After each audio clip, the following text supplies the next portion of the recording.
پاکستان مسلم league نواز میں خاص طور پر رانا ثناء اللہ صاحب، کافی سارے وہ لوگ جو الیکشن جیتے نہیں، جاوید لطیف صاحب وہ بڑی تنقید کرتے ہیں. اچھا وہ نام لے لے کر تنقید کرتے ہیں، اور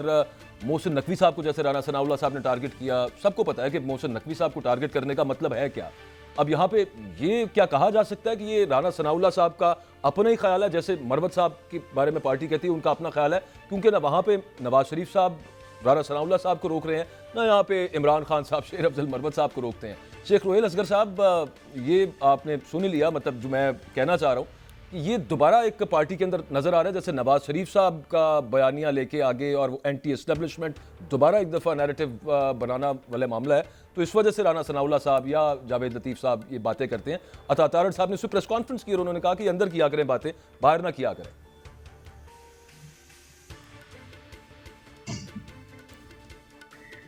میرا خیال ہے کہ دیکھیں، میں آپ کو میں کسی پہ تنقید نہیں کرنا چاہتا نا، میں تارڑ صاحب پہ کرنا چاہتا ہوں، عمران صاحب پہ کرنا چاہتا ہوں، لیکن میری اپنی ایک سوچ ہے کہ کوئی بھی ہو، میں ہوں کوئی بھی ہو، جب بھی آپ بات کریں، جب بھی آپ اپنی زبان سے کوئی الفاظ نکالیں، وہ ایسے ہونے چاہیے کہ کسی کو کوئی تکلیف نہ ہو یا کسی کی دل آزاری نہ ہو. ضروری نہیں ہے کہ میں وہ عقل کل ہوں یا ساری سمجھ اور عقل اور سارا شعور مجھے ہی ہے. میں تو اپنے آپ کو اگر یہ سمجھوں کہ میں بہت ہی کم علم ہوں، کم عقل ہوں. سر میرا خیال ہے کنیکشن میں کچھ ایشو آ رہا ہے، مجھے آپ کو سننے میں تھوڑی سی پرابلم ہو رہی ہے. اگر اف یو کین کامیابی کا ایک ریکنیکٹ کر لیں سر ذرا، کیونکہ آپ کی آڈیو ٹھیک طرح سے آ نہیں پا رہی. شیخ روہیل اصغر صاحب سے دوبارہ رابطہ کرتے ہیں. عرفان صاحب کا بیان بڑا اہم ہے، وہ بھی شیخ روہیل اصغر صاحب سے ہم نے پوچھنا ہے کہ عرفان صدیقی صاحب نے جو کہا کہ نواز شریف صاحب ان کا پہلے سے ہی فیصلہ تھا کہ he didn't want to become prime minister، وہ وزیر اعظم بننا نہیں چاہتے تھے، لیکن اس کے باوجود وہ اخبار میں فل صفحے کے اشتہار وزیر اعظم نواز شریف، عوام کا انتخاب، وہ ہم نے دیکھے ہیں بڑے بڑے اشتہارات. خیر، ایک امپورٹنٹ ترین بات اسی سے جڑی ہوئی جو میں ابھی شیخ صاحب سے پوچھ رہا تھا، دوبارہ پوچھتے ہیں ان سے کہ رانا ثناء اللہ صاحب کے نواز شریف صاحب کی مرضی سے سب کچھ کر رہے ہیں. عرفان صدیقی صاحب نے جو بات کی وہ بڑی امپورٹنٹ ہے کہ شہباز شریف صاحب کے پاس جسے لگتا ہے کہ اتنا ٹائم نہیں ہے کیونکہ وہ ریاست کو بھی دیکھ رہے ہیں، تو سیاست کو دیکھنے کے لیے نواز شریف صاحب اب دوبارہ پارٹی کی صدارت سنبھال سکتے ہیں. تو اس سے پھر اگین یہ اندیا ملتا ہے، یہ تاثر ملتا ہے کہ نواز شریف صاحب اب دوبارہ اگر اس رول کے اندر آئیں گے تو ہی تھنکس کہ مطلب جو پارٹی جہاں پہ جو کھویا ہے پارٹی نے، ٹھیک ہے اس میں بہت ساری چیزیں، ایک تو مہنگائی کی وجہ سے، پی ڈی ایم گورنمنٹ کی وجہ سے، but at the very same time یہ پارٹی کے اندر باقاعدہ بحث ہے کہ اینٹی اسٹیبلشمنٹ بیانیہ تو ہمارا تھا، ووٹ کو عزت دو کا بیانیہ تو ہمارا تھا، وہ کسی اور کے پاس چلا گیا ہے اور اسی کی بیسس کے اوپر ووٹ ملا ہے. So we should grab it back. دوسرا یہ بھی کہ جو 6 ججز کے خط والا معاملہ اور شوکت صدیقی صاحب کے کیس کے حوالے سے معاملہ آیا تھا، اس کے بعد نواز شریف صاحب دوبارہ سوچ رہے ہیں کہ وہ بھی اس کے اندر ایک فریق بنے اور جا کر پھر دوبارہ وہ سب کچھ بتائیں. لیکن سیم ٹائم کے اوپر کنفیوژن یہاں پہ یہ آ جاتی ہے، یہاں پر تو وہ کہہ رہے ہیں کہ وہ کرنا چاہتے ہیں، بتانا چاہتے ہیں. فیض آباد دھرنے کے اوپر جو انکوائری کمیشن میں پاکستان مسلم لیگ نواز کے اس وقت جو عہدیداران تھے اور جو لیڈران ہیں ان کے جو بیانات آئے ہیں، انہوں نے تو اسکاٹ فری کر دیا جن کے اوپر الزامات تھے، جن کے خلاف نواز شریف صاحب لنڈن سے تقریر کیا کرتے تھے، نام لے کر تقریر کیا کرتے تھے. جنرل باجوہ، جنرل فیض کی میں بات کر رہا ہوں، تو ان کو تو بالکل کلین چٹ دے دی گئی پی ایم ایل این کی طرف سے. اب دوبارہ کیسے یہ ممکن ہوگا کہ نواز شریف صاحب جو ہیں وہ پارٹی صدارت سنبھالیں اور پھر ایک ہمیں strong aggressive position against the establishment نظر آئے، ساتھ ہی ہمیں یہ بھی پتہ ہو اور عوام کو بھی یہ پتہ ہو کہ محسن نقوی صاحب پر جو تنقید تو وہ کر رہے ہیں، لیکن محسن نقوی صاحب جب سینیٹر بن رہے تھے اس وقت جو ووٹس دیے تھے وہ پاکستان مسلم لیگ نواز کے رہنماؤں نے کافی سارے ووٹس محسن نقوی صاحب کی جھولی میں گئے، جس کی وجہ سے وہ سینیٹر منتخب ہوئے. تو یہ جو ایک عجیب سی پالیسی ہے کہ جس میں کانٹرڈکشن نظر آتی ہے، تضاد نظر آتا ہے، یہ کس طرح سے آگے چل پائے گی؟ شیخ روہیل اصغر صاحب ایک مرتبہ پھر ہمارے ساتھ ہیں. سر آواز آ رہی ہے آپ کو؟ اچھا شیخ صاحب، جی شیخ صاحب آپ جاری رکھیے بات. میں آپ سے وہی پوچھ رہا تھا کہ نواز شریف صاحب کی ظاہرہ مرضی سے ہوگا نا جو رانا ثناء اللہ صاحب یا جاوید لطیف صاحب سٹیٹمنٹس دے رہے ہیں. میں یہ اصلی مجھے اس بات کا قطعی طور پر علم نہیں، اور میں ایک قسم کا انسان ہوں کہ جب مجھے کسی بات کا علم نہ ہو یا 100% مجھے اس بات کا یقین نہ ہو تو میں اس بات کو نہیں کرتا. اب رانا ثناء اللہ صاحب کی اور میاں صاحب کی آپس میں کیا گفتگو ہوئی ہے، اس کا تو یا رانا صاحب جواب دے سکتے ہیں یا پھر میاں صاحب بتا سکتے ہیں. میں وہ آپ سے یہی عرض کرنا چاہ رہا تھا کہ میں ہوں یا کوئی بھی ہو، کوئی میری جگہ پہ کوئی بھی اگر ہو یا میں بھی ہوں، تو ہمیں اپنے الفاظ کا چناؤ بڑا درست کرنا چاہیے. اور بہتر یہ کرنا چاہیے کہ ہمیں اس سے پرہیز کرنا چاہیے کسی پالیسی بیان دینے سے، کیونکہ پالیسی بیان جو ہے وہ میرے خیال میں کسی بھی سیاسی جماعت کا جو اسپوکس مین ہوتا ہے نا، ترجمان ہوتا ہے، وہ اس کے پاس یہ ایک اختیار ہوتا ہے کہ وہ پالیسی بیان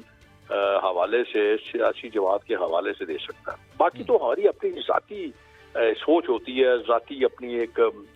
رائے ہوتی ہے جو اس کا اس سیاسی جماعت کے ساتھ کوئی تعلق یا واسطہ نہیں ہوتا۔ تو میں یہی عرض کرنا چاہ رہا تھا کہ اگر رانا صاحب نے کوئی بات کی ہے، میں نہیں سمجھتا کہ میرے خیال میں شاید اگر میاں صاحب سے گفتگو کر کے کی ہے تو اس کی کوئی فوٹیج تو ہونی چاہیے نا۔ سر آج کل تو وہ آپس کی بات، اچھا روکا بھی تو نہیں نا سر کسی نے ان کو، وہ تو کر رہے ہیں تواتر کے ساتھ۔ نہیں، میرا خیال ہے انہوں نے بہت ساری باتیں کی ہے، کسی نے بھی نہیں روکا میرا خیال ہے، کیونکہ اپروول ہی ہوا نا سر۔ نہیں ایسا بالکل نہیں ہے۔ آپ مجھ سے اگر کوئی بات پوچھتے ہیں تو میں اپنی ذاتی رائے تو دے سکتا ہوں نا، میری اپنی ذاتی رائے تو ہو سکتی ہے نا۔ یہ تو نہیں ہے کہ میں کوئی کسی کا ترجمان بھی نہیں ہوں، میں نہ کسی کا ملازم بھی نہیں ہوں، میں اپنی ذاتی رائے تو رکھتا ہوں، وہ تو میں دوں گا۔ اور مجھے کوئی روکے گا تو وہ اگر زبانی طور پہ روکتا ہے اس کی کوئی اہمیت نہیں ہے۔ اور دوسری بات یہ ہے، جو میں اہم ترین بات یہ ہے کہ رانا صاحب ابھی تک مجھے نہیں پتا کہ ان کا کیا سٹیٹس ہے، لیکن میری اطلاع کے مطابق ابھی تک وہ پنجاب کے صدر ہے مسلم لیگ نون کے۔ سر لیکن نواز شریف صاحب کا روکنا، زبانی روکنا، اس کی بڑی اہمیت ہے، اس کو ہم یہ تو نہیں کہہ سکتے کہ اس کی کوئی اہمیت نہیں ہوگی زبانی طور پہ۔ میرا نہیں خیال کہ میاں صاحب ایسی پوزیشن میں ہے کہ انہوں نے کوئی روکا ان کو۔ میاں صاحب بول بھی سر کچھ نہیں رہے، مطلب ان کی سٹیٹمنٹ نہیں نا، خود کچھ نہیں آ رہی ان کی سٹیٹمنٹ۔ آپ کی ذاتی رائے اس پر کیا ہے، کیوں خاموش ہیں؟ مطلب ایک بڑا چنک ہے ووٹرز کا وہ جو ان کی طرف دیکھ رہا ہے، از اے بگ پولیٹیکل لیڈر۔ آپ میاں صاحب کی بات کر رہے ہیں نا؟ جی میں میاں صاحب کی بات کر رہا ہوں۔ نہیں تو میاں صاحب نے میرے خیال میں کوئی خاموشی توڑی تو ہے 1-2 دن پہلے شاید۔ میں دیکھ رہا تھا کہ آپ کے کوئی بڑے جو سمجھدار قسم کے لوگ ہوتے ہیں ان کے حوالے سے چل رہی تھی کہ میاں صاحب کوئی پارٹی کو عہدے اور پارٹی کو بالکل علیحدہ کر رہے ہیں، اور پھر شاید جب آپ یہ سمجھتے ہیں کہ پارٹی کی عہدے اور پارٹی کو علیحدہ کر رہے ہیں تو پھر اس کا مطلب میاں صاحب دوبارہ صدر بنیں گے۔ جی میں اسی طرف آنے لگا تھا، میں بالکل یوں ہی ہے سر، اسی طرف آنے لگا تھا۔ عرفان صدیقی صاحب نے اس کا باقاعدہ بتا ہی دیا ہے کہ عرفان صدیقی صاحب تو میاں صاحب کے بہت قریب ہے نا، نزدیک ہیں، ان کو تو پتہ ہوگا، علم ہوگا۔ اور جہاں تک بات کرنے کا تعلق ہے وہ تو دیکھیں، میں نے جو بات سنی تھی میں نے آپ کے سامنے کہہ دی۔ اب یہ ضروری تو نہیں ہے کہ میاں صاحب نے میرے ساتھ بات کی ہو یا میرے ساتھ وہ مشورہ کیا ہو، صلاح کی ہو آپ نے، تو وہ تو نہیں ہے۔ نہیں بالکل، شاید ان کے پاس اتنا ٹائم بھی نہیں ہے، وقت بھی نہیں ہے کہ وہ کسی کے ساتھ اس طرح کے مشورے کریں۔ اچھا شیخ صاحب، یہ میاں صاحب پارٹی صدارت سنبھالتے ہیں تو ایک اس کے اندر جو اسے انٹرپریٹیشن لی جا رہی ہے وہ یہ ہے کہ، اور پارٹی کے اندر یہ رائے بھی ہے کہ یہ اینٹی اسٹیبلشمنٹ بیانیہ تو ہمارا تھا، یہ تحریک انصاف والے لے کے چلے گئے اور ان کو اس پر ووٹ بھی مل گیا، یہ ہمیں دوبارہ لینا چاہیے، اینڈ ویل میاں صاحب will become president of the party again, تو دوبارہ اسی طرف کو معاملہ نکلے گا۔ آپ کے خیال میں، آپ چونکہ کہہ رہے تھے میں ذاتی رائے تو دے سکتا ہوں، آپ ذاتی رائے تو دیجیے اس پہ۔ لوگ دائیں طرف جائیں گے میں بائیں طرف جاؤں گا، لوگ بائیں طرف جائیں گے میں دائیں طرف جاؤں گا۔ میں آپ کو گزارش کروں، آپ نے یہ بات کر لی کہ اینٹی اسٹیبلشمنٹ ووٹ ہو گیا بڑا، یہ ایک آپ نے مفروضہ قائم کر دیا ہوا ہے۔ میں بار بار یہ کہہ رہا ہوں، بار بار اس کا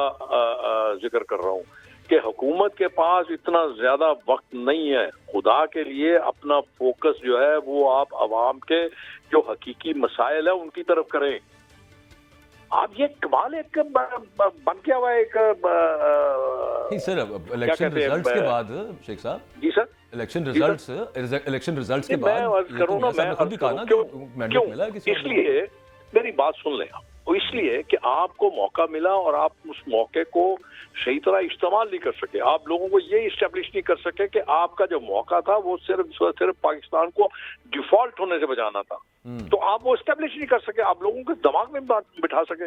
آج میں پھر آپ کو یہ بات کہتا ہوں، آج میں یہ بات آپ کو دوبارہ کہہ دیتا ہوں، آپ لوگوں کے مسائل کو حل کر دیجئے، لوگوں کی بجلی، گیس، چولہا آپ جلا دیجئے، لوگوں کی فیکٹریاں چلا دیجئے، لوگوں کا روزگار بحال کر دیجئے۔ تو میں آپ کو یقین کے ساتھ کہتا ہوں، اللہ کی مدد کے ساتھ کہتا ہوں کہ لوگ صرف اپنے مسائل کے لیے سنسیئر ہیں۔